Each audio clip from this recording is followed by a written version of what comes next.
Why are you insecure? How to deal with it? Do you always feel a lack of confidence and self-doubt no matter what you're doing?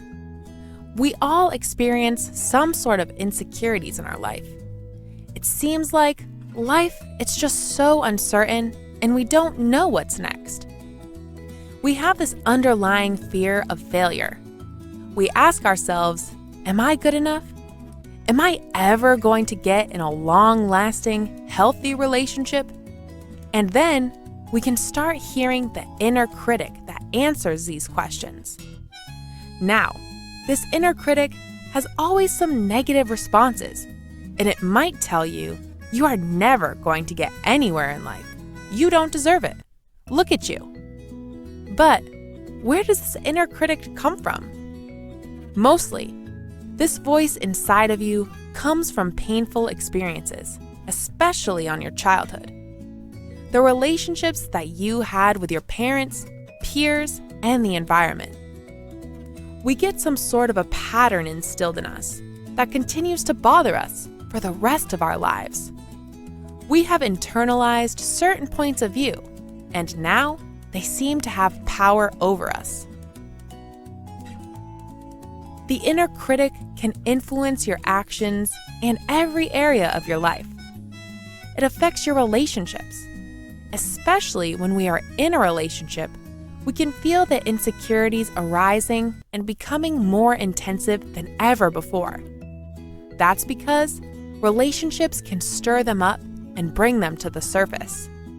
We need to realize that even though we mostly avoid the insecurities that we have, they continue to be with us. They are just waiting for the right external factor to make them come alive. You might feel insecurity at work. You want to get a promotion, but you are not certain that you have the ability to do the work. Old feelings of incompetence might come up to the surface. The inner voice becomes so loud, and there you are again, not taking action, but instead trying to do something else that will make you avoid the uncomfortable feeling of insecurity. We mostly react to these feelings by avoiding, beating ourselves up, procrastinating, complaining, shutting down, shopping, or even building eating disorders, basically just limiting ourselves. We must understand that everyone in their lifetime has to go through certain insecurities. They might be things that are seen, like our physical attributes, having acne, or things that are less apparent, like our relationship status, job, finances. Instead of shutting down and avoiding these feelings, we can actually challenge them. First of all, we have to relax and be aware whenever we see these feelings arising in us. Relax your muscles and see that you're okay. The feeling is not actually bad. Try to not act on it immediately as it arises.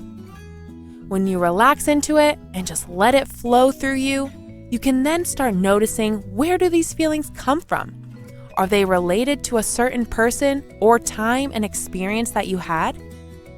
You can then notice that what the inner voice tells you, it's not the truth, and consciously give yourself more positive, uplifting suggestions that you are going to change your relationship with yourself.